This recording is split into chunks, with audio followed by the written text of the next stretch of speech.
Gute Woche. Welcome to this shir for Motzei Shabbos, Parshas B'Shalach.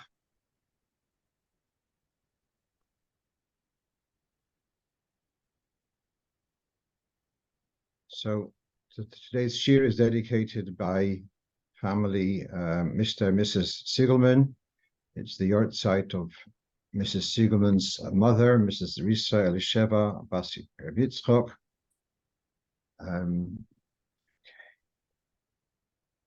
We'll go straight to our first shaila.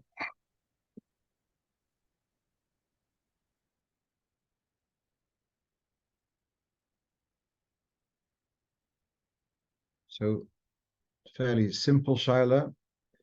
If someone has a certain illness, and because of this they have been advised not to eat certain foods, and they nevertheless prefer to indulge, do they have to make a bracha? Or do you say because they're harming themselves, they shouldn't be making a bracha? So this you have on the screen. It's from a sefer called Shari HaBrocha, contemporary sefer. It says if a person eats something which is harmful, that's not called eating. Therefore, if a person would drink olive oil or drink vinegar, then he would not make a bracha because that the drink is harmful for them. However, he said, there is a enjoyment in eating them, and they have a good taste. So then, chayovim bebracha, they do warrant a bracha, even if they're not healthy foods. So in the footnote number Yud, he gives a clear example of a person who suffers of sukar, of diabetes, and if he's eating sweet stuff, or a person who's got heart problems, is eating fatty foods, which are not healthy for them, but he says they're not directly dangerous. So then one should make a bracha. And you have here sometimes the lashon afal pishe. So sometimes you have there's the immediate and there's the longer term. So the person's enjoying it now, although in the longer term it would be harmful for them, but they would make a bracha for it. Okay. No advice here, but just now the following questions a little bit more involved, and that is that one of our regular listeners was recently in Eretz Yisrael for a bar mitzvah, or I guess a relative or a friend, whatever, and they spent Shabbos at a hotel in Yerushalayim, and on Shabbos morning they served hot fish in a hot sauce, and there's chicken in a hot sauce. And in conversation with the Arab waiter, so he says that they warmed it up that morning in the hotel kitchen. There's a mashgiach there, etc. This listener is a rov in a community. He wasn't the only rabbi there. Some people were saying that thus Sfardim have a different opinion about this, and it's more lenient. So he asked me for some clarity on this. So I'm going to spend a couple of minutes on this. Okay. So first of all, we know there's a principle of ein bishul achar bishul, that food which has been cooked once, reheating cooked food is not called bishul. There's no violation there. But that is only for solids. For liquids, so the rule is yesh bishul achar bishul, which means that reheating it is a violation. So that's number one. So reheating liquids, well, according to most poskim, that remains the halacha, that where there's a difference between cooking, it's changing the substance, the constitution of the food, and therefore once it's been changed, it's not going to change again, and therefore ein bishul achar bishul. With liquids, the primary benefit is not so much the change of structure as much as the heat, and therefore if the heat has gone away and you brought it back to heat again, so then that's called bishul. So boiling is called bishul. Some poskim hold that ein bishul acha bishul by liquids also. But then, what is when we say of Sephardim Ashkenazim, what does the Shulchan Aruch, Rabbi Yosef Karo, what does he hold about this? So let's read here for Siman Shin Yud Ches Seif Dalet.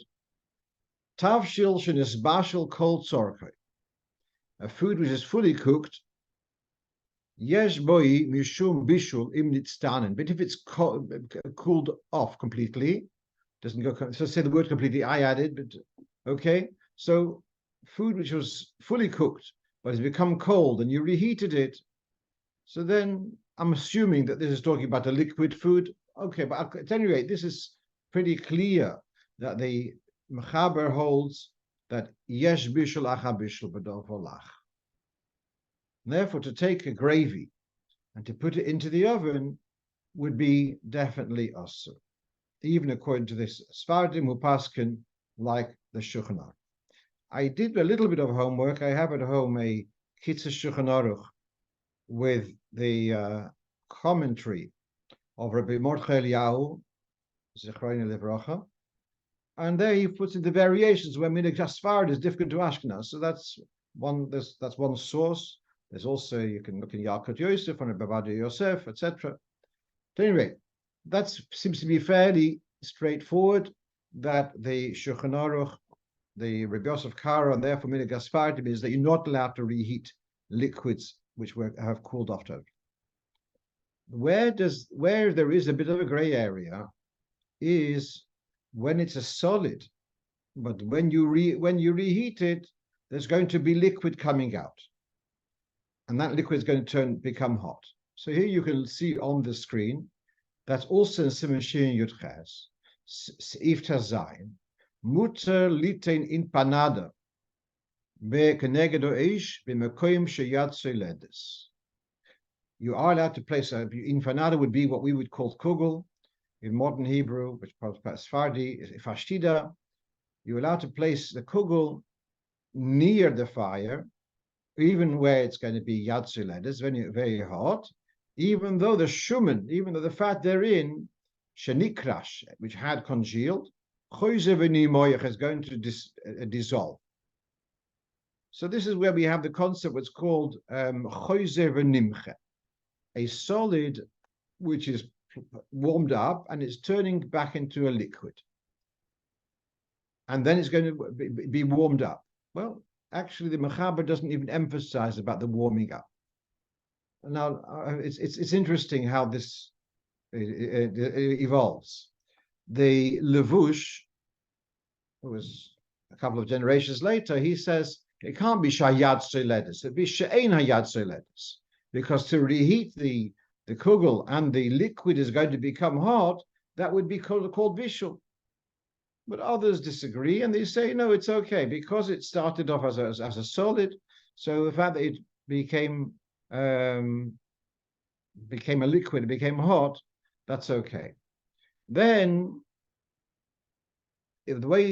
if you say it's talking about Eina Yatzilet, so what's the discussion altogether? The answer is that there's another issue. There's the issue of moilid. And something, let's say you take something which is a solid and you cause it to dissolve. And then you're going to have a liquid, so you created a new thing. So what is exactly the discussion in Seif Tazayin? Is it a question of bishul or is it a question of moilid? So the Levush will say the discussion is about moilid. And he says, okay, if it's an employed place, it's Eina Yatziledes boy. Okay, that's whether you can make it warm up, they should dissolve, but not to reheat it. But the way this is presented in the Shulchan Aruch is even if it does become hot, so then that is okay. So this is where we have a difference between Sephardim and Ashkenazim. Sephardim will allow warming up a kugel in a place where it can come fully very hot, even though it's going to a juice, a gravy will form from it. I want to also emphasize that the way the Shulchan Aruch had spelt it, keneged ha'esh. He described that you're putting the stuff, the food, keneged ha'esh. It doesn't say you put it in the oven. And also in the previous sip, keneged hamadura. placing it near the oven, near the fireplace. To put food in the oven is a definite Issur Rabbanon. There's rules for Chazorah, and the rules for Chazorah are based upon Nira Kimavashal. To put food into an oven is only if it was hot, and only if you had it in your hand, etc. There's a whole list of the requirements to allow you to replace food in the oven. So to take stuff out of the fridge and to put into an oven, there's no question that that's not okay. Because even if you're going to go according to the Noichos of an Imche, the heter of the Tzfardim, but that to put it in an oven is a derech bishul. That's not okay. Okay. And to heat up a gravy is also not okay. What they're saying is you can heat up a kugel and a gravy might form from it, but not to take a liquid and reheat it. Now, having said all of that, before going further, what does the Alter Rebbe hold about this reheating the kugel? The Alter Rebbe is he takes the position of the Lavush that I don't care that it started off as a solid. The fact that it's going to evolve into a liquid and it's going to be heated, so you're reheating a liquid. So it comes under Yesh Bishul Lacha Bishul. So here we have from the Siddur, the Shulchan Aruch is more lenient. The Siddur, the Alter Rebbe writes, even though we say Ein Bishul Lacha Bishul with a Yudova Yovish with a solid, but if it's going to Chayzev and Nimche, it's going to dissolve, and some liquid is going to come out of it. V'nimche mimenu ktsas, yesh be mishum bishul lacha bishul. Then we do have a problem of recooking, belachluchis hamochui, with the fluid which is going to dissolve in yad. Now, my understanding is this is only if the liquid is going to ooze away. The fact there's a kugel which is going to be moist and it's going to have the liquid inside the kugel is going to become hot, that is not the problem.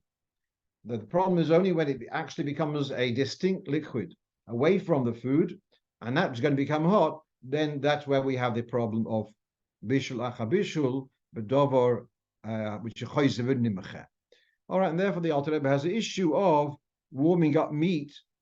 If, now read again, im yischamem hamoyhal hanimche mehem.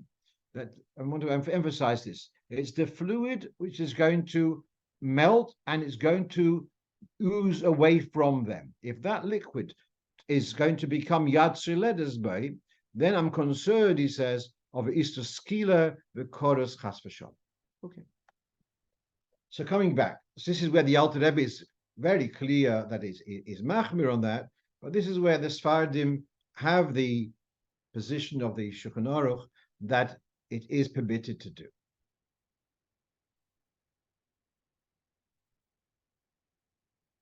Now, what happens if someone violated the rules of Chazor?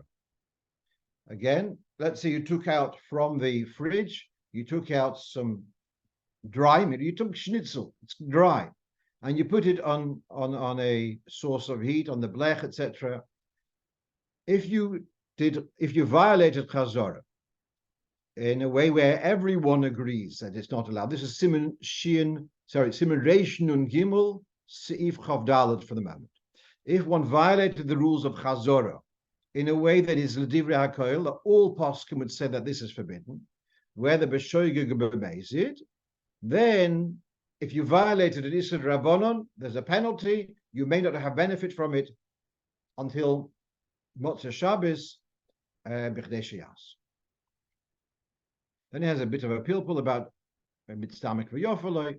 But if there was a violation of Chazorah, never mind bishul. If there was a violation of Chazorah, then you cannot enjoy the food until after Shabbos. It's not so clear, and I'll tell you why. Because he says in the brackets, the Alter Rebbe added the three words, l'shom l'divrei hakoil. Now, I've said to take food from the fridge and put it onto the stove. That's definitely us, yes. But let's say you had food which was on the blech when Shabbos came in, and then it was taken off to put it back there. That, according to some poskim, is allowed It's only Chazorah from Erev Shabbos to Shabbos, but Chazorah on Shabbos, all these conditions of having to hold it in your hand and all that, some poskim say it's not necessary.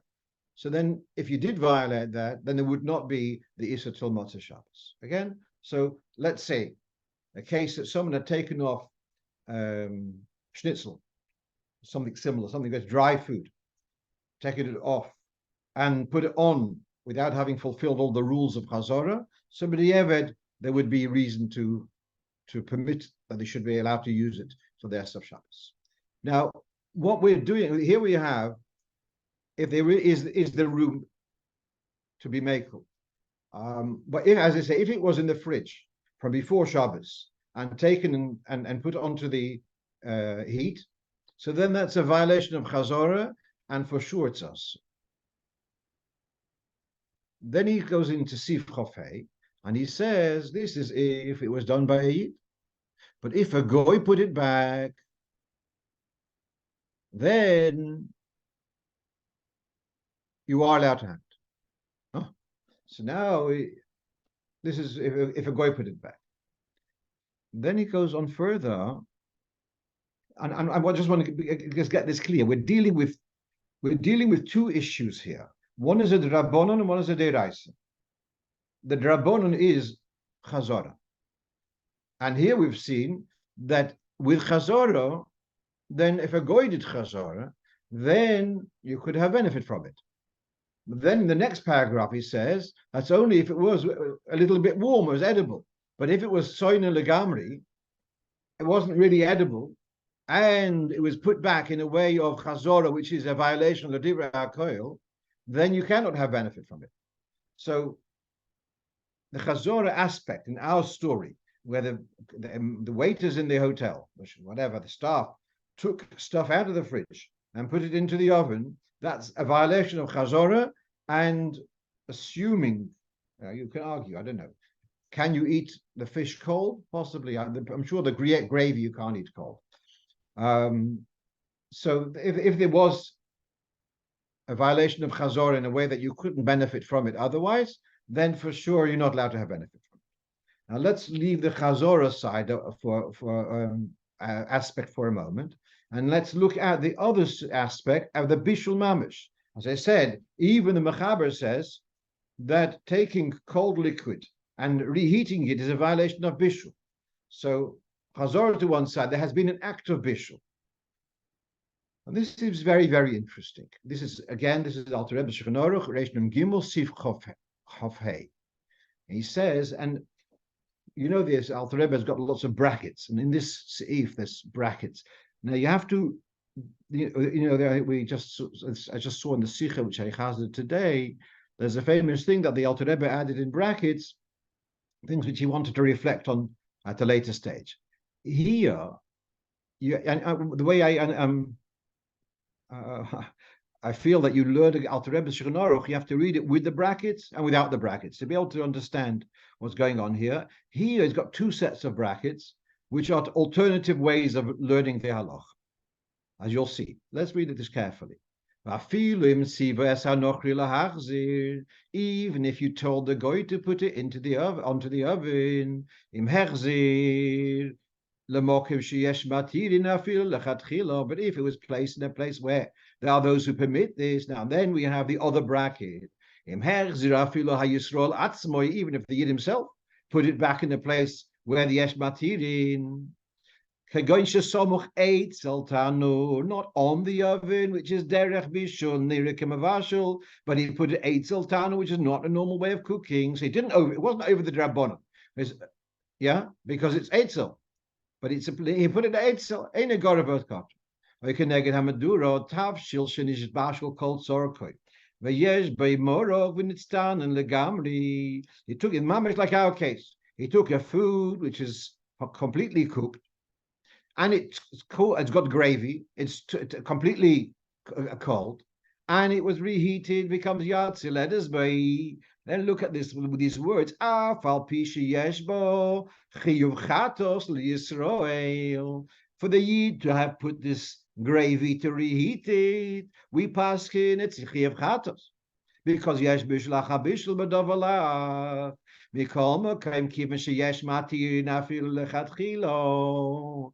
because there are those who say that ein bishulach habishul even bedovalach shenitztan in legamri, yes lismech al divreihem b'di'eved. You can rely on their words b'di'eved. Now then you can read it in two ways. Either the first bracket, that the heter is when the goy put it in the oven. Then you can read the other bracket, even if Yid himself did it. At Kol Ponim, in our case, you can say, yeah, Taka, the goy put it in the oven, and it's Yesh Bishlach HaBishal B'Dovolach. But there is the opinion that Ein Bishlach HaBishal B'Dovolach. So in that respect, you can rely B'Di'eved, and you can have benefit from it. So here we have a fascinating, almost an anomaly, that there's a Rabbanon, there's a Deraisa. The Rabbanon was violated here because they did Chazor, put in the oven. Lost case. As far as the Deraisa is concerned, since there's a Shita which holds that there's no Aveira, and it's Mutar Lechatchila, and therefore for the Deraisa side, you could say you're allowed to have benefit from it. But the Rabbanon side, you cannot have benefit. So Lepoyala would remain its Osu, but it's fascinating that the aspect of the Deraisa, because there are those who are Matil Lechatchila, as you can see, as we say, it's mamish our case of Yesh Bishlach Ein Bishlach Bisham Davalach. Therefore, B'di'eved, that would not have been a problem. Lemais, it is a problem as far as I can understand. I don't know what the Rabbonim who give the hechsher in the hotel, how they allow this reheating. There's a mashgiach there, I hope. How they allow this, the reheating of the foods in the oven, I don't know. One more point, and then I'll look at the chats, the points which you have raised. I have another issue, and that is about Sfardim and Ashkenazi. Is it okay if a Sfardi warmed up food, which according to Minhag Sfardim is okay, is an Ashkenazi allowed to have benefit from it? It's not such a straightforward thing. But even if there is a heter, I think that a hotel which has got Ashkenazi guests and Sephardi guests, I don't think it would be correct policy to be warming up food in a way which is acceptable for Sephardim and not acceptable for Ashkenazim. They're doing it for their customers. So it's as if the Ashkenazi guests are telling them to do this, which would be out of order. Right. So I see someone's asking, but maybe it's done. I know that, but what's the? Oh, okay. Let's move on. Yeah.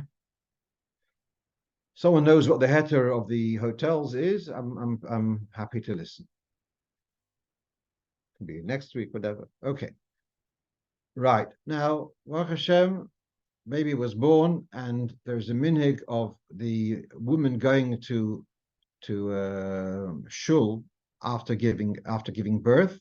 That the first sortie, the first outing out of the house, to go to a shul and to hear kedusha.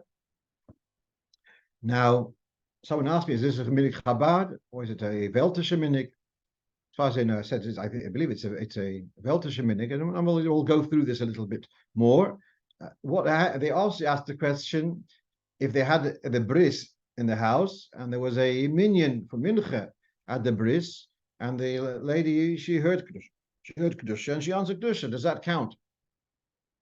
So my response was, I know that this was by Reb Yossel Chitrik's bris, but he was one of the three who had the zchus that the Rebbe was Sandik in the year Tafshin Yud Aleph, and I'm not sure whether the bris was a weekday or I don't know, but at any rate, there was this question that Mrs. Chitrik, his mother, had answered kedusha at the mincha, and they asked the Rebbe if that's good enough for having gone to shul, and the Rebbe said it is good enough. Okay, so what you have here on your screen is, the first quote is from a sefer called Sharei Ephraim, which is the classic sefer on Kriyas HaTorah, and it's in Shi'orim. His chapters are called Shi'orim. So in Shar Base, the second gate, so to speak, so he has about who's called a chiyuv, and this is a shout out for all those gaboim who take such responsibility. And it's who do you give aliyah? Who do you give priority? It's a sensitive thing. People's, Chachamim could have done. They could have done Kriyas HaTorah like Megillah. One man reads the whole lot unfinished. No, Chachamim saw the wisdom in having 7 aliyahs, and it means kibudim, and sometimes kibudim can mean some people get upset that they didn't get a kibud, and it's a sensitive area. So shekoyach to all those gaboim on duty and with the challenges, etc. So in the second chapter of Shari Ephraim, he talks about the list of chiyuvim. So he writes here, the husband of a woman who gave birth to a boy or a girl. So on the Shabbos, when the woman comes to shul, so then is a chiyuv. That husband is a chiyuv to have an aliyah, even though she gave birth to a boy, and the Shabbos before the bris he had an aliyah. But nevertheless, he has also, when the Shabbos she comes to shul. And what's the story here? The story is that in the times of the Beis Hamikdash, we learn in the beginning of Parshas Tazria, that a woman who gave birth to a boy after 40 days, she's got 7 days of Tumah and 33 days of Tahara, and then she brings a korban, Kino Yoiledes. And then if it's a girl, it's 14 days of Tumah and then 66 days, was it? Yeah. And then she goes to mikveh, etc., and brings a korban. So in times bygone, women were perhaps wiser, and they would have bed rest for a long time after giving birth. Perhaps their workload was different to today, perhaps more physical, more demanding. At any rate, they would have bed rest for the best part of a month. At the end of the month, be'erech, that's when she would go to shul. Perhaps it was yes to 40 days, but at any rate, it was a good few weeks. When she would go to shul, it was like reminiscent of the minig of going to the Beis Hamikdash to bring your korban. So her coming to shul is like her bringing a korban. And so, all right, so that's where the husband has the aliyah, as if, because it's when he and his wife are kind of bringing a korban. That's the background to this min. Then on the lower part of the page, we have here from a book, a sefer called Shorshe Minig Ashkenaz. And this quotes, he writes a minig, this is from, what's it about 100 years ago, a bit more. That's when the writer of this report says that he writes this is the Yekesha minig, minig yofe v'rav mashmos. It's a nice, a beautiful, and very significant minig. That the first time a woman goes out of the home, so the first time she will go to the Beis Hashem, to the shul. And when the mother, the fortunate, happy mother, she regains her strength, and she's able to make the journey to the shul, like approximately a month after birth. So then you had a special name for this in the Yekisha word in the vernacular, oiswachen game, which is somehow something about, he says it in a moment, what he says, oiswachen, because wachen means the birth, giving birth is called wachenerin. So oiswachen, that means she's kind of graduated from being a kimpeter of just giving birth. And so this is where so we could see this background. It's a Yekish minig, but it was generally, I don't know whether by Sephardim, by Ashkenazim, seems to be a widespread minig. The first excursion, the woman goes out of the house, will be to a shul, and here's now someone to say that her saying Kedusha or Baruch Hu, that's the equivalent of Birchas HaGoimel for her. Right. So then someone actually asked me tonight, he asked me on Friday, but I only opened my my WhatsApp, whatever, tonight, about Birchas HaGoimel. Now, the Alter Rebbe actually writes this in the Seder Birchas HaNe'enin about a woman benching Goimel, standing in the Ezras Noshim and saying it. We discussed this a few times. It's not minig in most of European communities. It's not done. In Eretz Yisrael, it seems to be a more minig Yerushalayim, perhaps in Bnei Brak. So it's not so. Well, listen, we've never seen it. And if you remember what I said last time, Rebbe Alenik, Allah Shalom, when his wife gave birth, he told the Rebbe that his wife stood in the Cheder Sheni, and she said, "B'chzagoymel." So the Rebbe in jest said to him, "Did the Bochrim say Shechiyan?" Okay, let's move on. Let's move on about drinking water, which is left overnight. Now, I want to address this because I get this so often. People asking, they left water overnight, and therefore they have to throw it out, and it's a whole business. So let's deal with it. Yeah. So here we have in Yeridea Simen Kuf Tes Zayin, and there is something called Gilui, which means exposed, left exposed.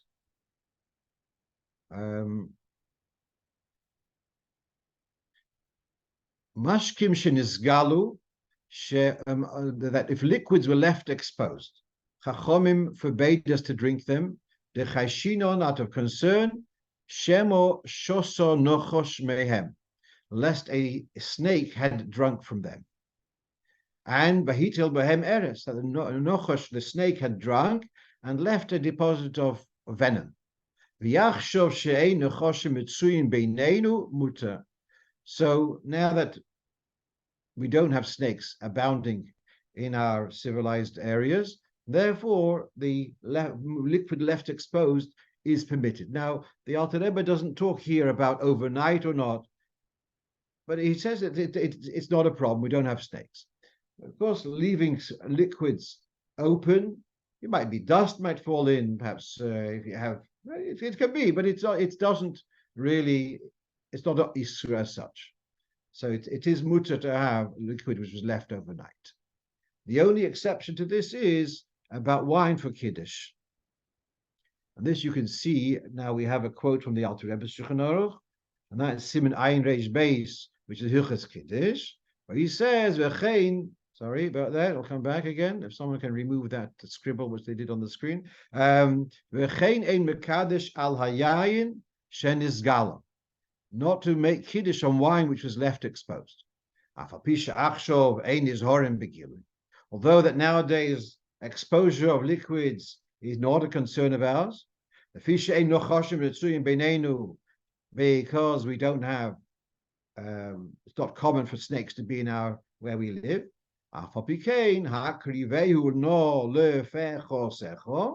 Would you give it to your duke, to your count, to a choshev, a person? You wouldn't give it. The word pecho is it's the Hebrew word for a count or a poret, etc. You have in the Megillah, you have a achashtarpenim v'hapachos. It's the same word. You wouldn't offer such a drink to a choshev, a person. Therefore, you shouldn't use it for Kiddush either. Then in the next paragraph, the Alter Rebbe writes, if it was only left exposed for a short while, then that's not an issue. Especially, he says, in our countries where wine is not so available. Therefore, because then for a short while, even the pachis v'hasgonim, even the aristocracy would not be fussy about that b'di'eved unless it lost its taste was affected. Okay, so that's about liquids left exposed. It's not such an issue. People are lechatchila careful, but it's not an issue b'di'eved. Sure. Right, let's move on. Now, what's our next question? About benching with a mezuzah. This is very interesting. Now, looking at the Alter Rebbe's Shulchan Aruch, you get the impression that benching with a mezuzah means that one person says the bracha and the others listen. So we have here in Siman Kuf Pei Gimel Sif Yud.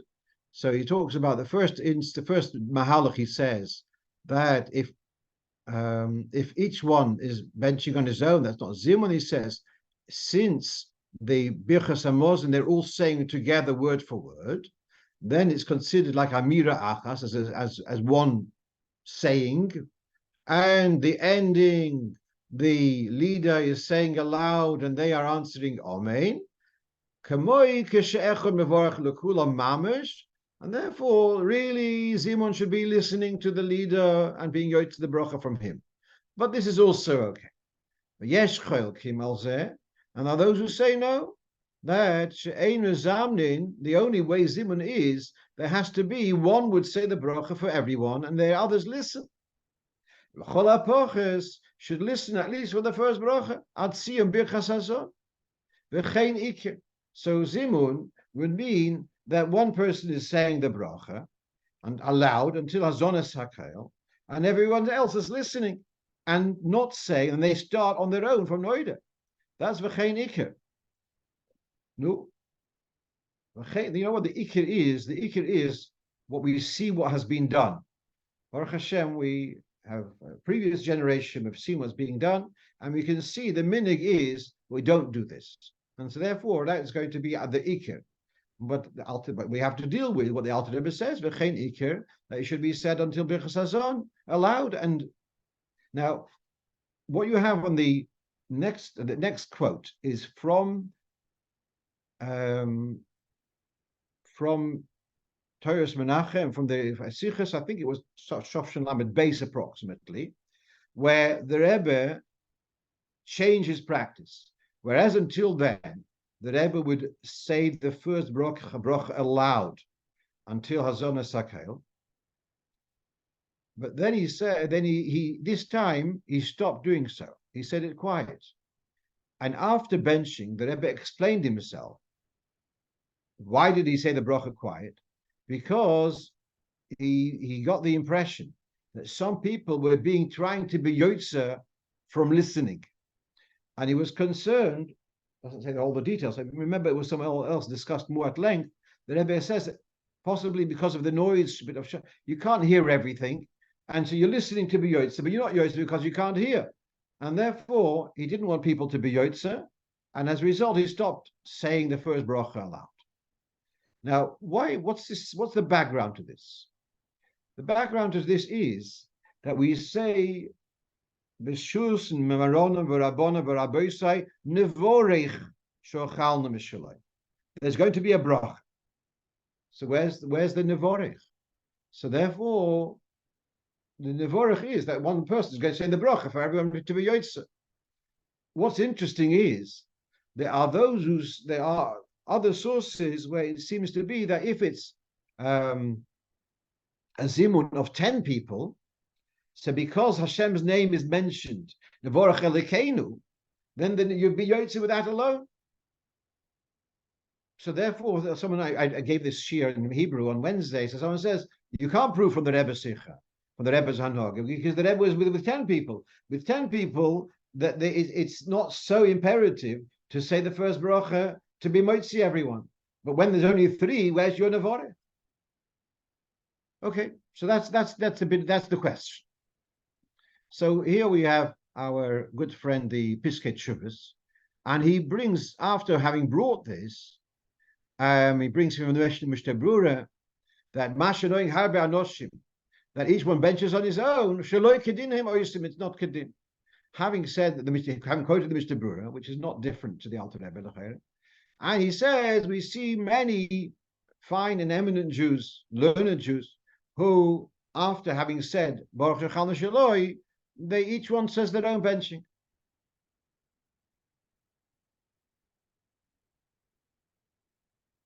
And he brings here that some say that nowadays people can't focus so well, and if they're going to have to say word for word with him, that's going to struggle because some people don't bench slower, some are faster, so they won't necessarily keep up the same speed, and therefore they rely back on the Shulchan Aruch. Then he adds another thing. Yesh shitas arizal v'hamu kubolim, and that the 4 brachas are all connected, and you should say them on your own. I didn't really find much evidence that Mukubolim are different to the Shulchan Aruch here. But what I can tell you is that I just recently went through the Alter Rebbe's Maimer about Zimun in the Sidurim Dach. So there are 2 Mamorim about Zimun. One is a beer on the other.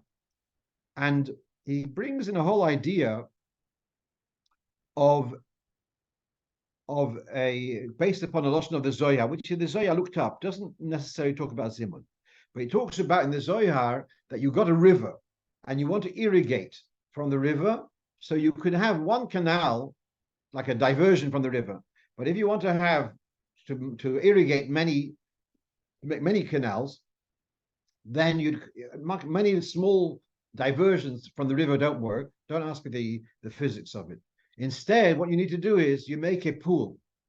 You make a pool near the river, and the water from the river flows into this pool, and from this pool is going to be distributed by canals to all different places. The pool, as you know in Hebrew, is called the brecha.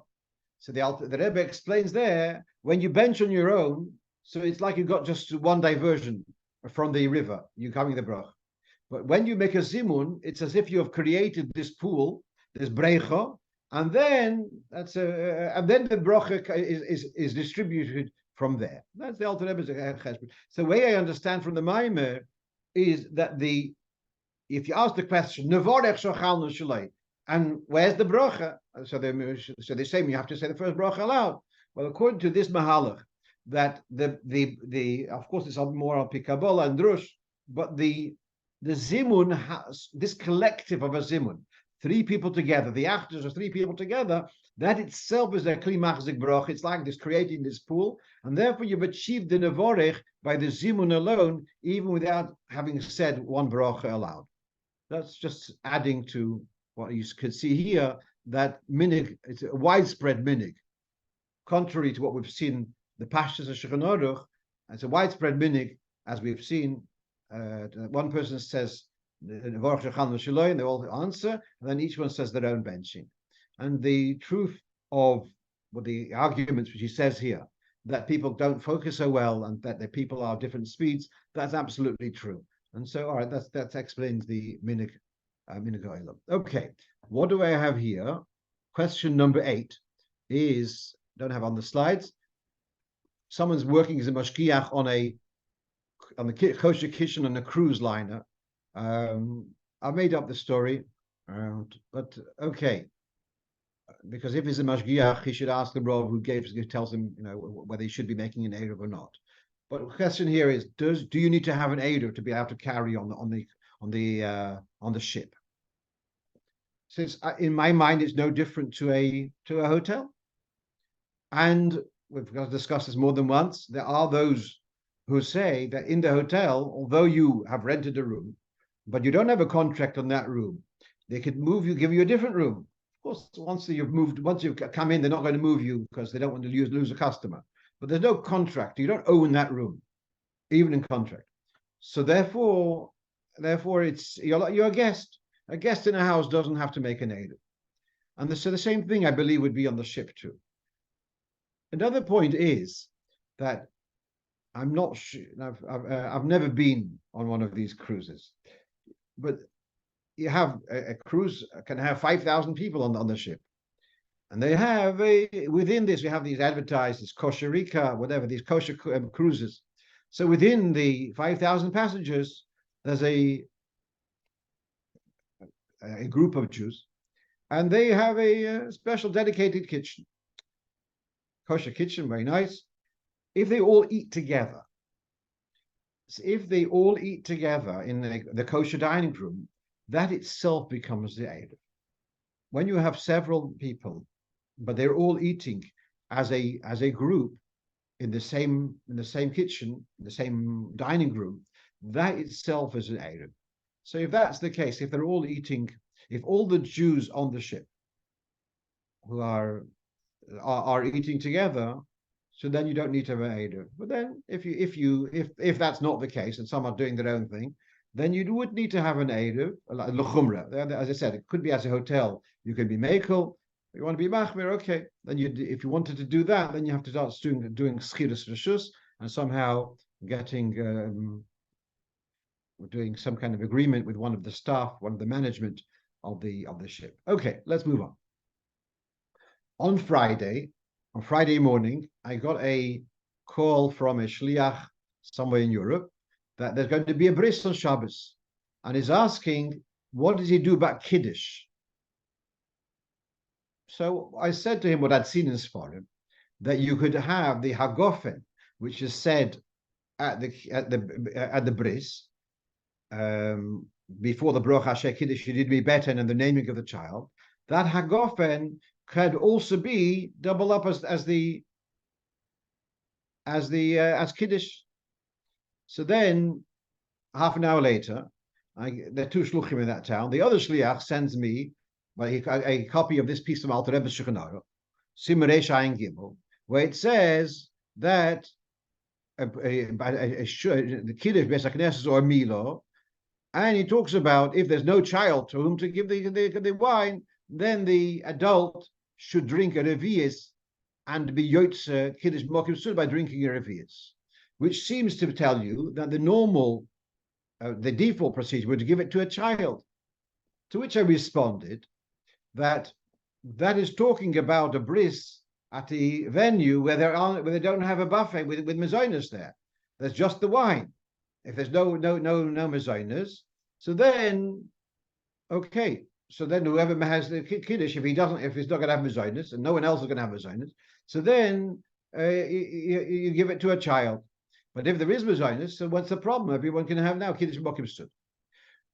Now after that, I came home and I looked up in Piskei Teshuvos, and I see, although some say as I had said, but others disagree with that. And you can see this on the screen.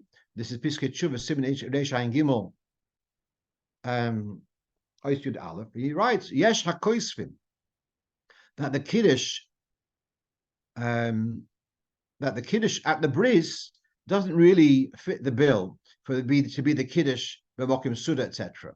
And therefore you should do Kiddush separately. So I got back to them and I said, all right, so then do what is written over here, that the Shulchan Aruch, give it to a child. Oh. Now, so again, I just see Rabbi Levi Sudak is just joining us about a bris on Shabbos.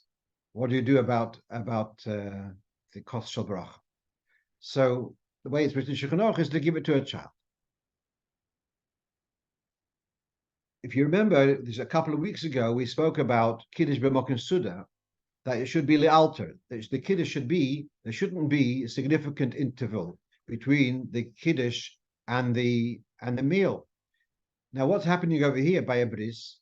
So you're standing there, you're holding the cup of wine, you make the brocha, and then the second brocha, and then there's the naming of the child, then there's a mishaberach, then there's olein l'shabeach, and then there's everyone has to come over and give a hug and a kiss and give mazel tov, and only then you're going to go and have a mezainas. It's a few minutes delay.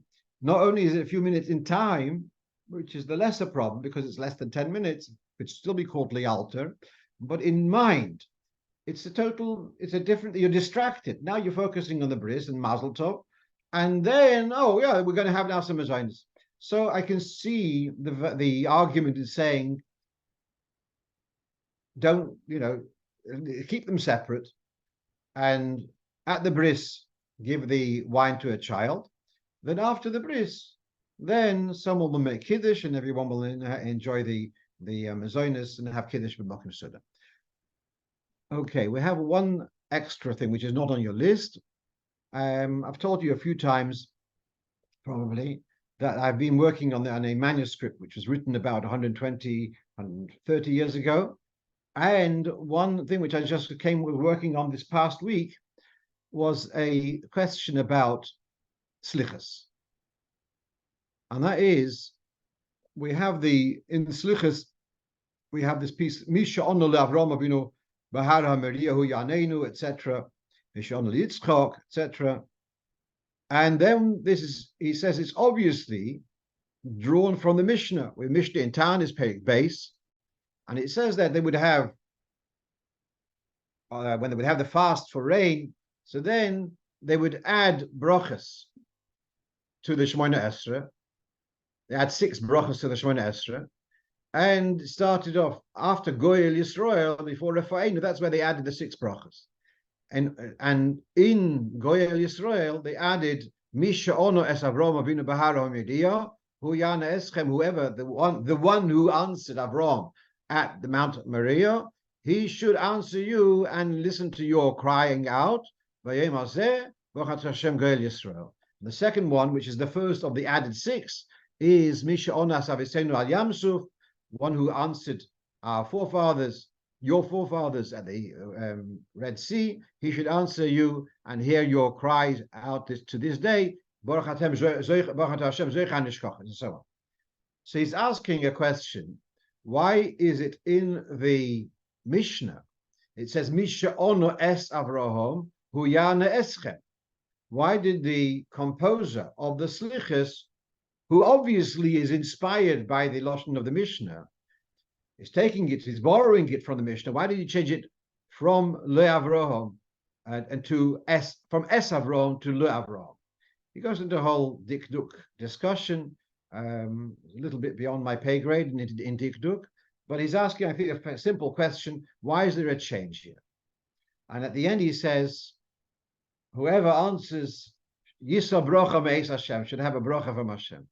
So I'm keen to have a brocha from Hashem, and therefore I'm going to dare to answer this question, and with a premise that generally the style of brochas and tefillas is, if there is a similar precedent in Tanakh and as a pasuk, that would be used. So, for example, the bracha on bread, hamotzi lechem min haaretz, because there's a pasuk lohotzi lechem min haaretz. The bracha which we say hanosu nasech vivino is a lashon of a pasuk in Iyov, oimin also nasech vivino, and so on. Poikei achivrin is also a pasuk, and so on. Many of the shoyness, and many of the expressions in the brachas are borrowed from psukim. So now I'm looking at this setting over here. I'm comparing these two texts. What is significant between the significant difference is that in the Mishnah there's a chazan who is davening aloud, and there's a congregation, and he is saying to the congregation, "Hu yane eschem v'yishma b'kol tza'akaschem." He should answer you. He should hear your crying out on this day. In the slichas, it's not someone speaking to an audience. It is a collective prayer, and therefore we're speaking for ourselves as a group. Hu yaneinu, rather than hu yane eschem. Point number one. So I've made 2 points here. Number one is that we try to emulate, adopt the Lashon HaPasuk. The second one is it's a Lashon that it's here we're speaking for ourselves. So now he asks, this writer, he asks, why don't we say in Slichus, Misha Ono Es Avraham Avinu, Hu Yana Oisonu? So my answer to that is, the Lashon of Yana Oisonu, to my limited knowledge, is not a Lashon of a pasuk, but Ya'anenu is. HaMelech Ya'anenu v'yom koreinu. That's the Lashon of a pasuk. Therefore, Hu Ya'anenu is correct. Once the S is dropped in the end of the phrase of Hu Yana Oisonu, instead it's Hu Ya'anenu, then it follows that the beginning of the phrase also should not be Misha Ono Es Avraham Avinu, but it should also go in the similar style without the S, and therefore there's this change between and become Misha Ono Le Avraham instead of Es Avraham. I don't think there's much more significant difference. It's just a stylistic difference, but I think that's enough to answer it. Once I have your attention about this, these seven brachas and additional prayers which are said on the fast for rain do appear in our Siddur, but you may not be familiar with them, and they are in the after the Slichus in the Tilas Hashem Siddur, after Slichus for Shiva Osa B'Tammuz, there's a page of Slichus L'Tachalui Yelodim Rachmon L'Tzlan.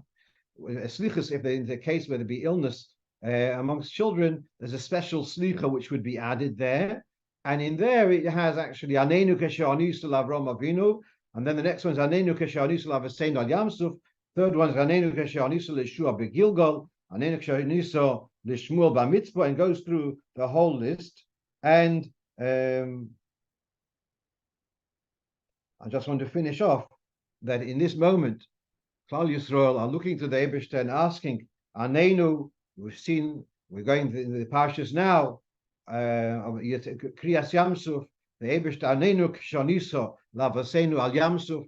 So the Eibishter, we ask Hashem collectively, Anenu, we should give respond and give a Yeshua for Yidden, the hostages, and Bechlal Yisrael in Eretz HaKodesh, and Klal Yisrael B'chol Mokim Shehem, Anenu K'she'aniso, Laveseinu Al Yamsuf, bring us a Yeshua Shlemu of Moshiach Tzidkenu, and to Motzei Shabbos as Eliyahu, who should be Mavasa de Geula, Hine Higi Azman Geulaschem, and we should see a Geula Shlemu with Moshiach Tzidkenu b'meir v'yameinu mamash. A good to